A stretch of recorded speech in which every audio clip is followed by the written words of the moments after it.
probably when I was 4 years of age, I realized one thing. I suddenly realized one day that I don't know anything actually. Don't know anything means I don't know anything at all. If somebody gave me a glass of water, I would be staring at water for 3 to 4 hours because I wouldn't know what is water. Well, I know I can drink this water, I can use this water, I know how to use the water, but I don't know what is water. Even today, with all the scientific exploration, we still do not know even one atom in its entirety. We know how to use it, but we don't know what it is. So if I found a leaf, I would be staring at it for 5, 6 hours. I would sit up in the bed staring at the darkness for the entire night. So my father, being a doctor, started thinking I need psychiatric evaluation. Yes. Because this boy is simply staring at something. So in this condition, they also sent me to school. My mother said, pay attention to the teacher. I went and paid attention.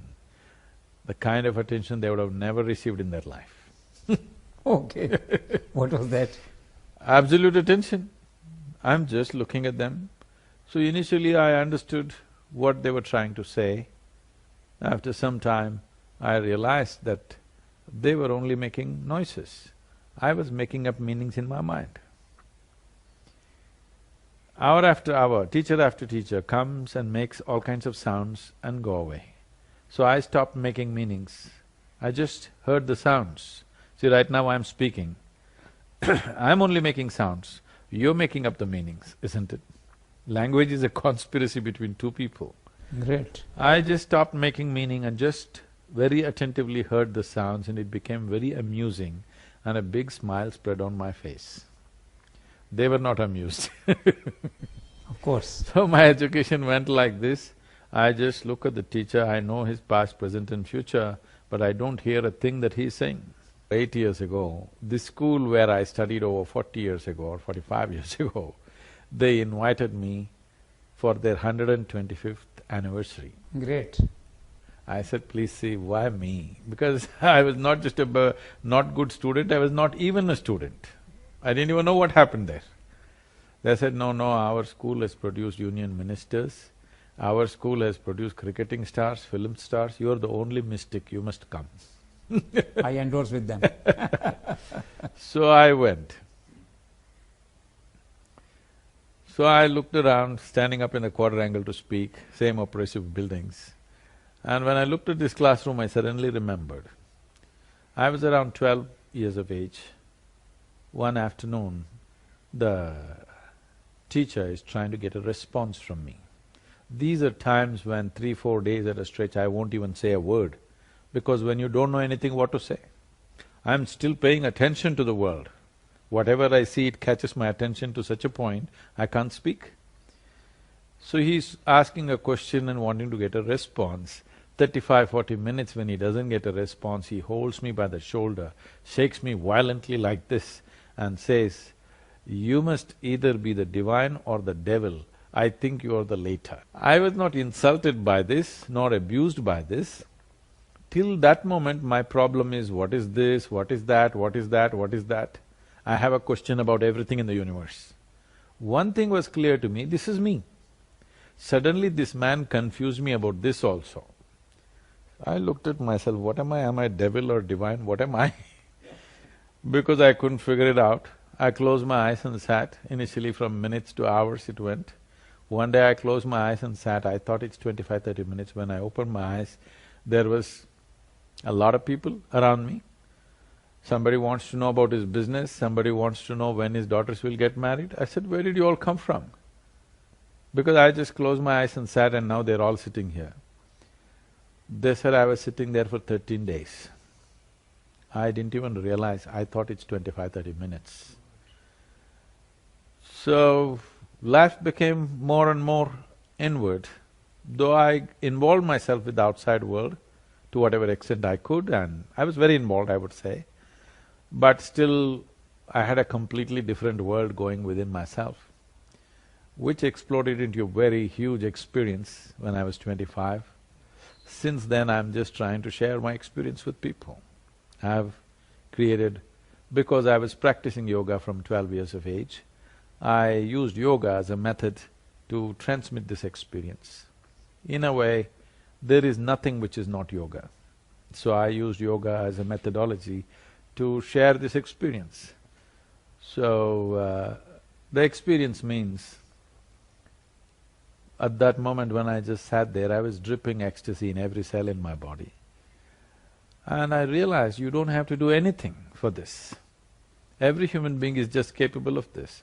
On that day I thought, I will make the entire world blissful. So it's 34 years and I've become like this. I've touched a few million people, but that's not my idea of the world. My idea of world is 7.3 billion people. So I'm saying I'm one big failure. People say at the age of 25, you suddenly got some spiritual power or divine power at some hill space. What is that moment, how it happened, and what you felt at that time? I was in business. I was very successful, far more successful than most people would imagine in a short span of time. Half a dozen things I was doing and very successful with whatever I was doing. One afternoon when I had nothing much to do, I went up Chamundi Hill. I was in Mysore. So in Mysore city it's like this, if you have something to do, you go up Chamundi Hill. If you have nothing to do, you go up Chamundi Hill. I had nothing to do, so I went up Chamundi Hill. This is a hill which is very familiar to me. So I went and sat, I parked my motorcycle and went up and sat on a rock. That was very familiar to me.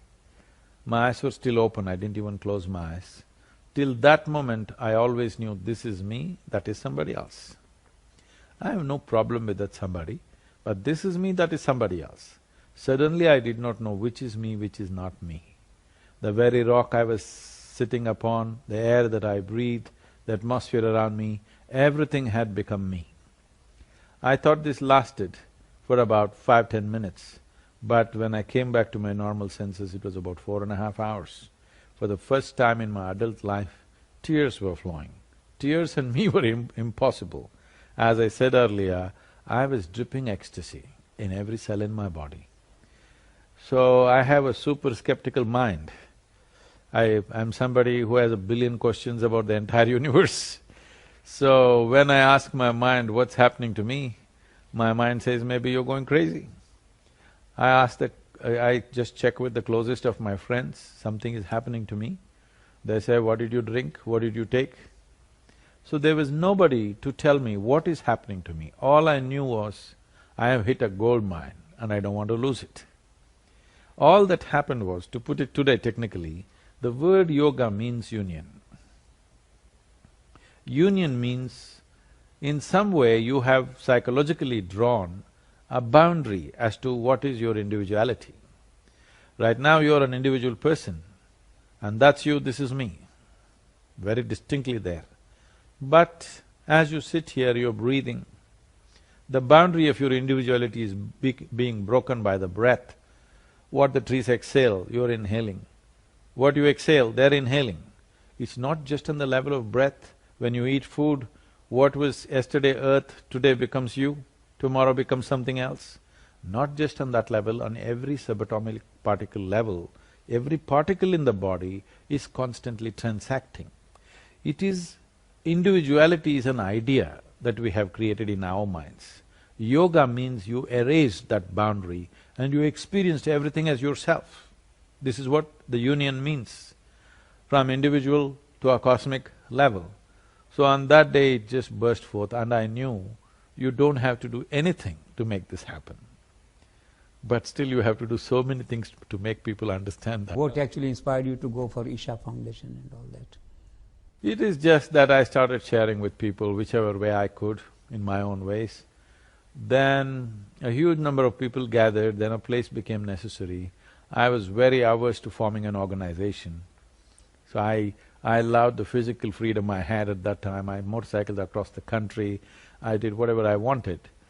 But as the number of people gathered and their longing was so strong, then we had to set up a place.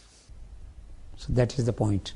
And from there then you are going to places, you are expanding in America and all. I am not expanding. expanding. People's longing is drawing us, that's all. I have no business plan to expand. So you have some 1300 or 17 acre some yoga pharma in America. What is that? Who Yes, runs in that? United States, there's a large center coming up now, and there's enormous interest in the West because the religions that have been taught to people cannot withstand three intelligent questions. If you ask three questions, the entire teaching will collapse. And we have come to a time where human intellect is sparking like never before. More people can think for themselves than ever before in the history of humanity. People raise questions in their mind and everything, heavens will collapse. So naturally, seeking truth has become… It used to be very much an Indian thing forever. Right from ancient times, this is a land of seekers. But today, this longing to know has become everywhere because it is no more… you cannot rule the world by dogma. You have to… whatever logical questions they have, you must be able to answer them, you must be able to find solutions for them. Simply saying this is the way it is not going to work anymore in the world. I understand in Madhya Pradesh you are planning some 1000-acre yoga ashram and all that. No. I heard somewhere. It has been printed in the newspapers, I don't know where they got it. We have not asked for any land, we have no such plans. It's not that we are averse to doing it, it is just that there is no such request, nor is there… a government has said they can give it or nor have we asked for it. I don't know where they imagined this. The Chief Minister happens to be your admirer, and that way he's gone to Coimbatore also with his wife and all for a 3-day break at your ashram. That's for his health reasons he's come, so… That way. both for his health and for his spiritual requirement he's come, that's got nothing to do with his politics. Politics, no, of course, not politics.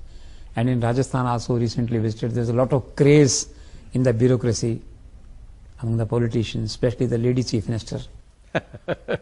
How this all happens? No, the thing is this, in the last 20 years, I have particularly focused on leadership because if a nation or the world has to benefit from anything, it's important the leadership is of a different nature. What leadership means is, you have the privilege of touching so many people's lives. When you have such a privilege, I believe that your hands must be super clean. You must be of a certain kind. If your work is important, it is very important that you work upon yourself. So I have been striving across the world to touch the leadership. In India, for example, about 14 years ago, someone very important in the country came and they went through the inner engineering program and they asked this question, Sadhguru, this is fantastic, what about the country? I said, see, I have a list of 2,000 people in this country. You give them to me in the next 3 to 4 years. You will see the nation will change quietly without any noise happening about it. What is that formula? I'll come. So this is now 14 years, but we have touched about 42% of this. When I said leadership, I was not talking about prime ministers and chief ministers, because their term of leadership is very short, brief, 5 years, 10 years max, they're going. But there's another set of leadership which is solidly there for 25 to 30 years. The bureaucracy, the business leadership, the social leaders, if they change the way they look at life, if they change their own experience of who they are and what people are to them, things will change. So we have touched nearly 42 to 43% of these 2,000 people we listed. And as a part of this, we have been touching political leadership also. So we've done these programs for Andhra Pradesh, to some extent for Madhya Pradesh, now to Rajasthan. We want to see the political leadership, the administrative leadership and economic leadership to go through a certain change within themselves. Because in their hearts and minds, if they become little more inclusive, everything could be done better. People are doing whatever they know best, this is how I see life. Somebody may think he is good, he is bad, but they're doing… that's all they know, so that's what they're doing. Unless you raise their experience to a higher level, Unless you raise their intelligence and perception of life to a higher level, they will not do anything higher.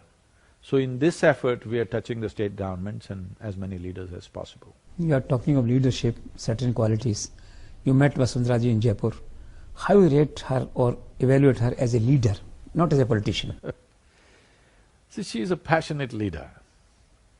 She is passionate about everything she wants to do.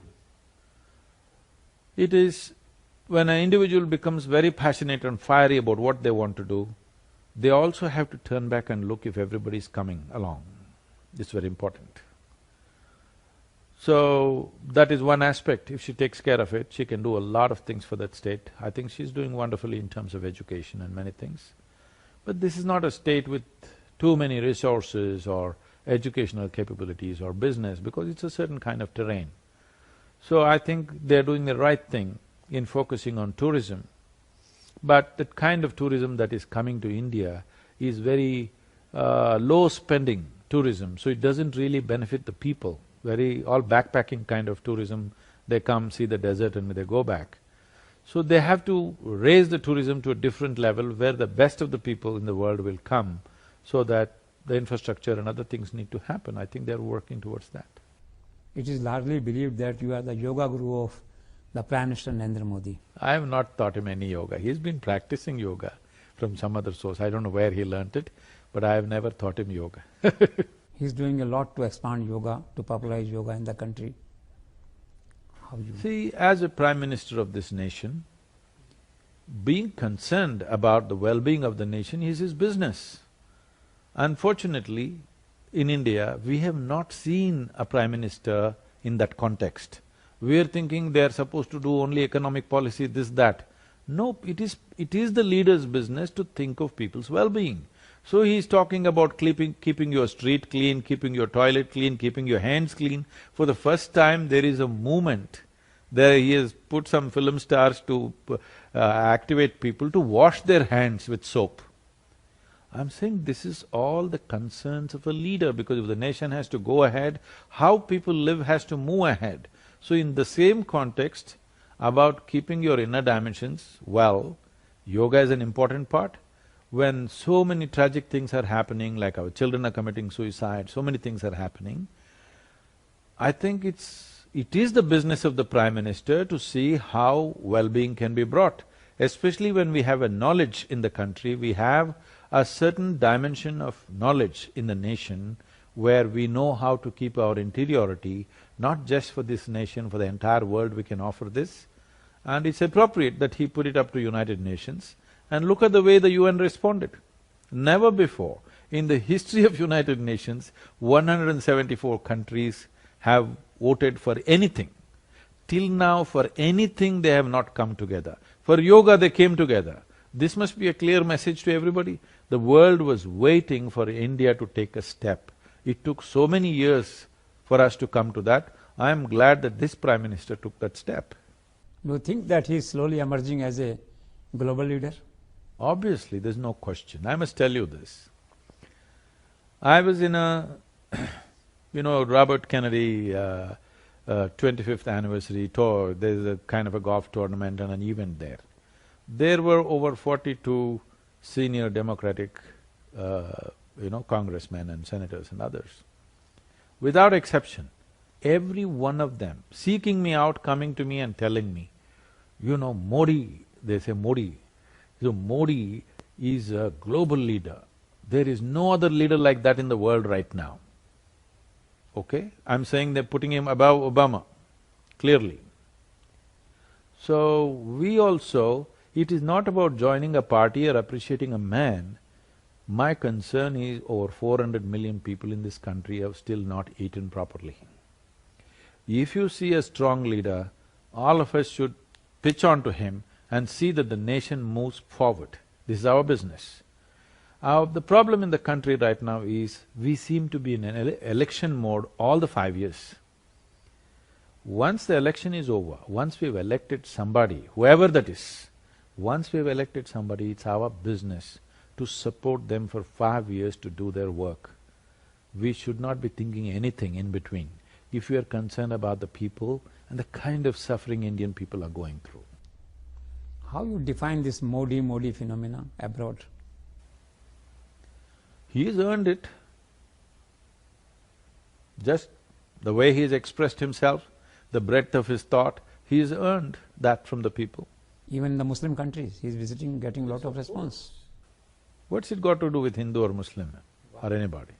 It's got something to do with the man's capability. So people are appreciating. In the world, it doesn't matter. In the end, only competence matters. Nothing else matters. Narendra Modi, when you met him the last? About a year ago I met him. I wouldn't want to disturb him, he has things to do. I agree. And Unless I can contribute something, I wouldn't go to anybody. I don't go and ever meet any politician unless I think I can contribute something for them to work better. Otherwise I don't go. do you have any views on Baba Ramdev or Shri Shri? They are also expanding yoga or some art of living or what? I'm too busy with what I'm doing. Where is the time for me to have views on other people? I agree. But do you feel that Babas or Dharma Gurus should enter into business? See, a success of a nation today is not determined by its military success or even political success. The success of a nation is determined by the success of its businesses. Within the parameters of the law, if anybody does good business, all of us must clap our hands. It doesn't matter who he is. If he's breaking the law, please take action. If he's doing things within the law, I think we must appreciate. Because Baba Ramdev was going around on a hired bicycle with a rented vessel with 50 kilograms of Chavanprash in 1998. In 2016, if he made his enterprise into a 5,000 crore enterprise, and that too not full-time, okay, he's only part-time looking at it. Full-time he's got something else to do, he's got his yoga to do. I think all of us should be proud of this. I don't know why we have trouble with this. So what special you are doing on this 21st June, International Yoga Day? Visiting some UN or somewhere? See, the most important thing for me this year is, about 4 months ago it came to my notice that over 9,000 children below 18 years of age committed suicide in our country. Over 1,700 children below 14 years of age committed suicide. We must understand this much. When our children start committing suicide, we must clearly know we are doing something very fundamentally wrong with our lives. Great. I want everybody, the viewers who'll watch your channel, to look at it this way. Suppose our children committed suicide in our home, a 12-year-old child. Can you ever become free from that in your life? If a 12-year-old child committed suicide in our home, we know clearly we are doing something wrong, isn't it, with life? So it's happening in the nation and it's large scale. And one of the main culprits is the education system. Exactly.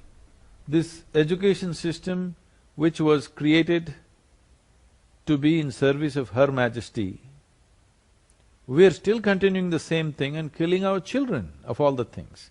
A child is an exuberant life, a bundle of joy, a fresh life. If that life wants to take itself out, then we must understand we have not figured what is life. We have an education system where 98 is the passing mark today. When somebody is going on telling a child of 12, 13 years of age, if you don't get 98, you're no good, you're as good as dead, that's what he's doing. So, changing the fundamentals of our education system must happen, but that may take some time. So I thought, let's reach out. On that day 4 months ago, I said at least 10,000 schools we must touch. On that day, 10,000 looked like a big number. But I traveled through these 8, 9 states, met all the chief ministers and education ministers. They responded with enormous enthusiasm and they were deeply concerned about this issue. And today we are touching over 30,000 schools. Approximately somewhere close to 2 crore children between the age groups of 10 and 16 we are touching. The unique thing about what we are doing is, we trained 45,600 teachers of ours, who are in turn training the teachers. So this yoga, which is a 20-minute protocol of Upa Yoga. Why Upa Yoga is, when you teach yoga, however innocuous it may look on the surface, that is, I am here as a living proof. When I learnt yoga at the age of 12, I was not looking for anything spiritual in my life. I thought it will give me physical prowess, and that's why I went for it. But it exploded in a different form after some time, after 12, 13 years. So however innocuous a yogic practice may be, there is a spiritual dimension to it. So you cannot transmit yoga large scale to an unconscious population. When I say unconscious, when the child doesn't know this is what I'm getting into, it's not right to transmit in such large levels. So that's why we are teaching what is called as Upa Yoga, which means sub-yoga or pre-yoga. Now I know in normal language, almost all the languages uses the word Upa Yoga as something useful. This will bring a tremendous change in your body and in your psychological structure, but it does not have spiritual dimension attached to it. So this Upa Yoga protocol, which is 20 minutes, now we are training the teachers so that they can impart. This is becoming part of the 5-day protocol, 5-day, 20 minutes per day protocol in all these schools.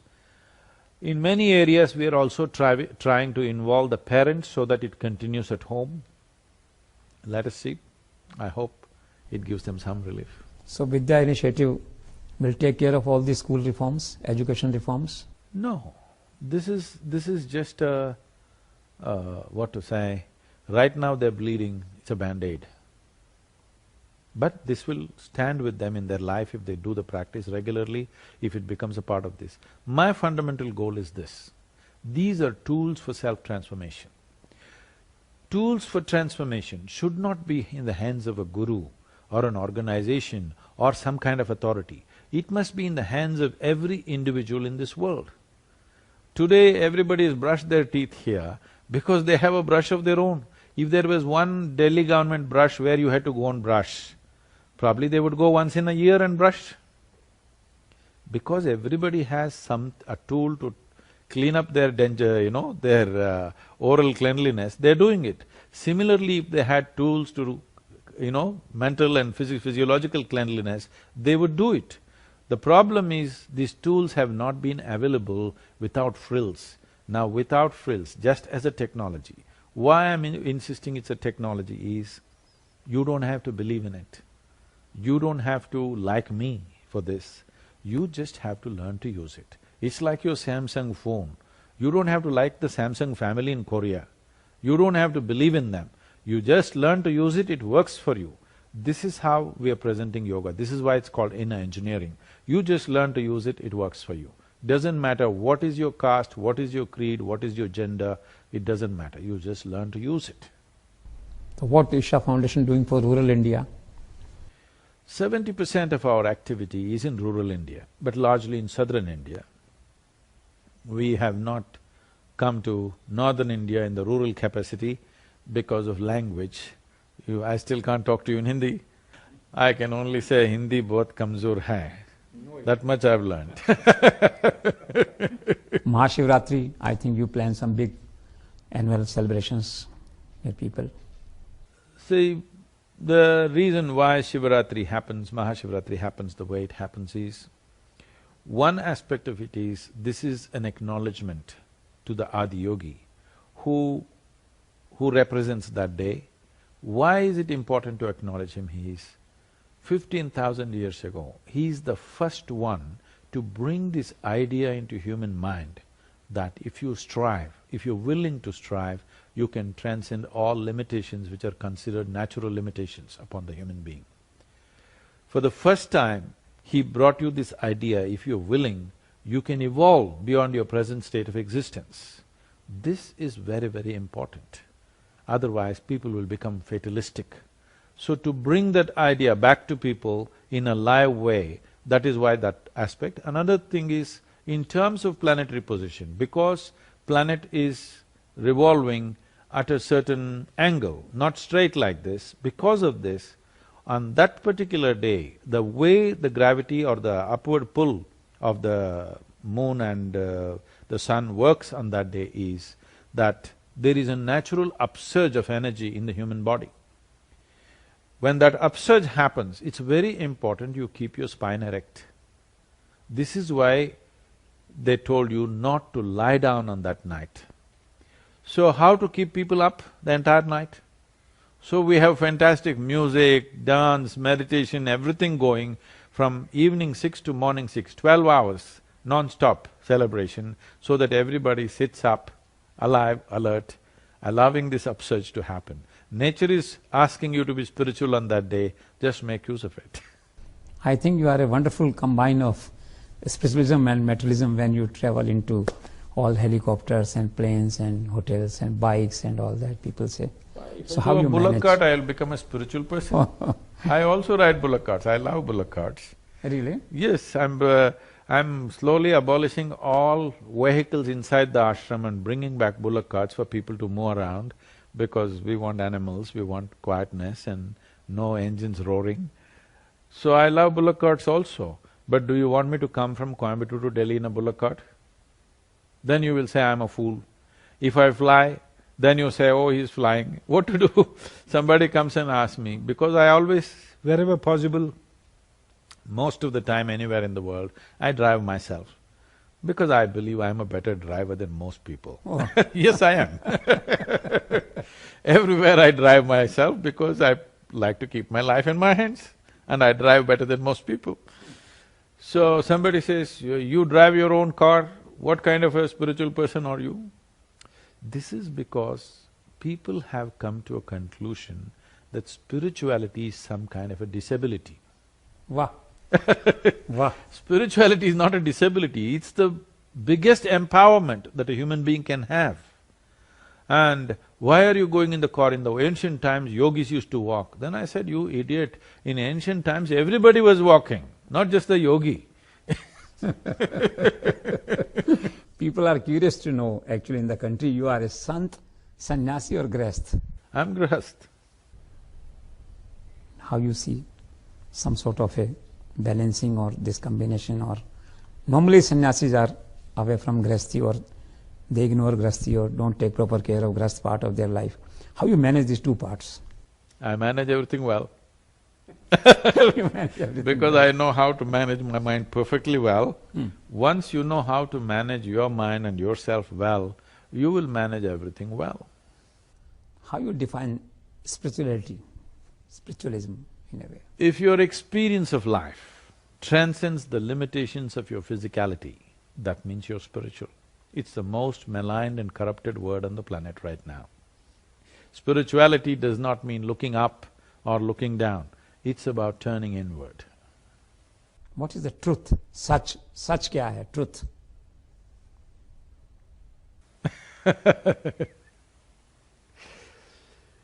If truth is spoken, then it is no more truth. Wow. What is love? Pyar, prem, love. How you define love in this life, human life? If you… see, it's like this, a human being is aspiring for pleasantness of life. If your body becomes pleasant, we call this health. If it becomes very pleasant, we call it pleasure. If your mind becomes pleasant, we call it peace. If it becomes very pleasant, we call it joy.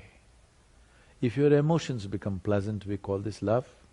If it becomes very pleasant, we call it compassion. If your very life energies become pleasant, we call this blissfulness. If it becomes very pleasant, then we call it ecstasy. If your surroundings become pleasant, we call it success. How you visualize marriage, the institution of marriage, the act of marriage? See, usually we call a prison or a mental asylum as an institution.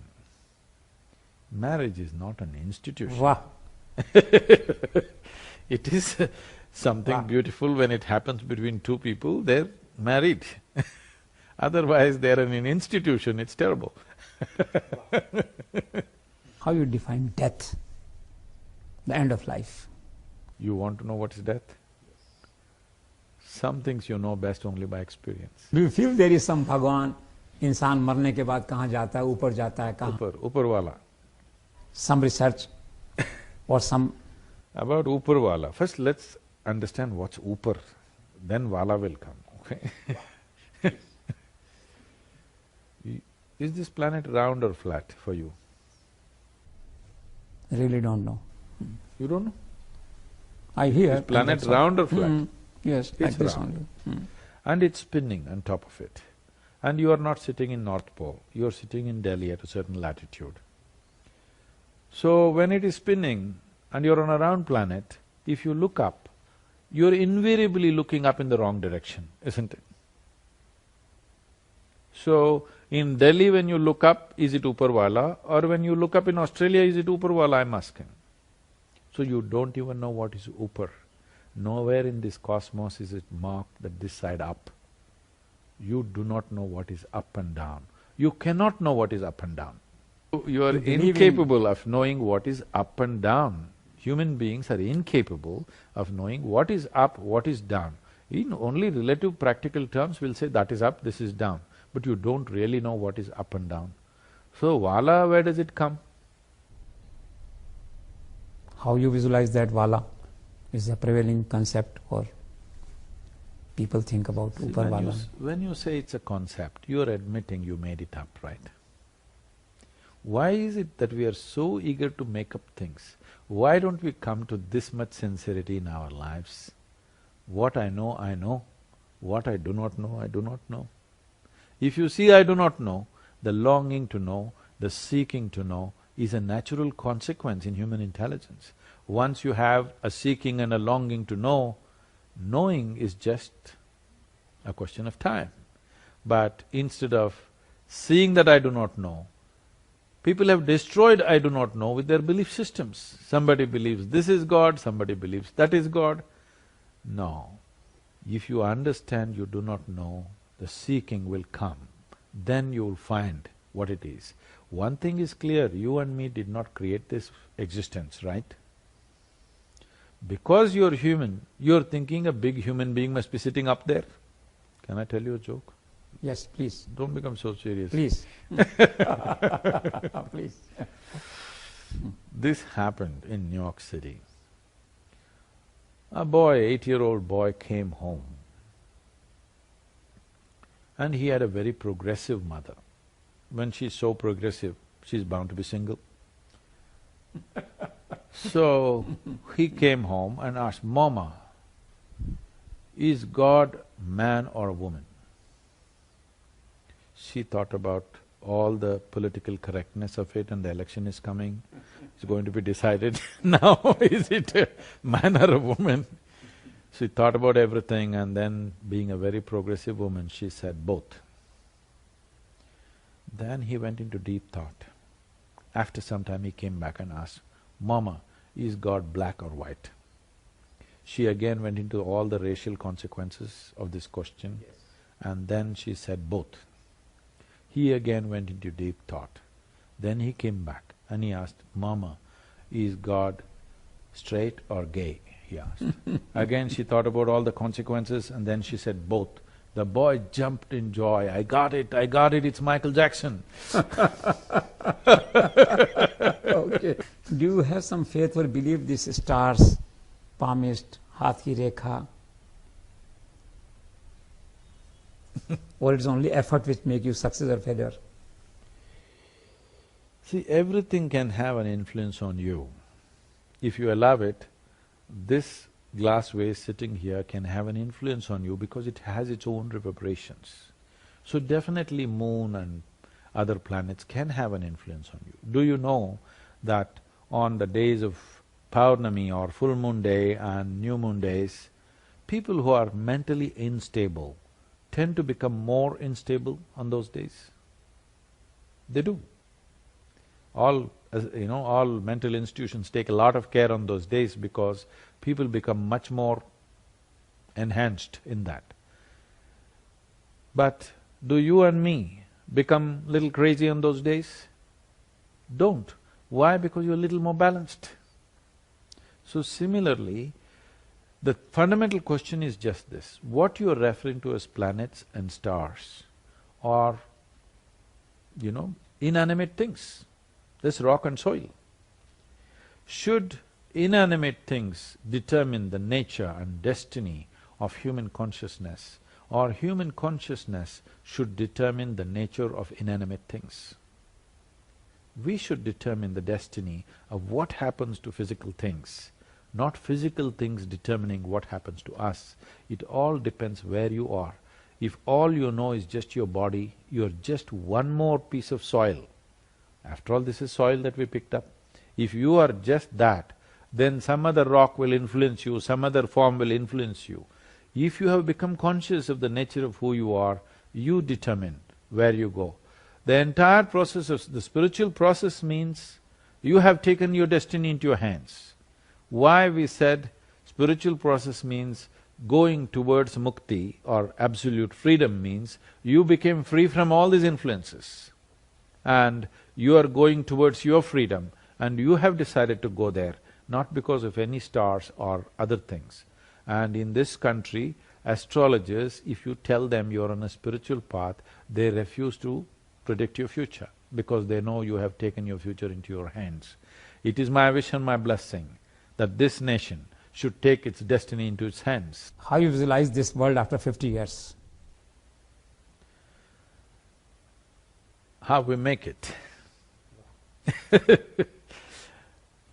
I want to make it a wonderful place because this is a fundamental responsibility we have as a generation of people is, we must understand we are just a pop-up on the planet. We are here for a brief amount of time. In the life of this planet, we are just 2 seconds, you and me. The world was given to us in a certain way. It's our business to leave it little better. I hope we leave it better than the way we got it.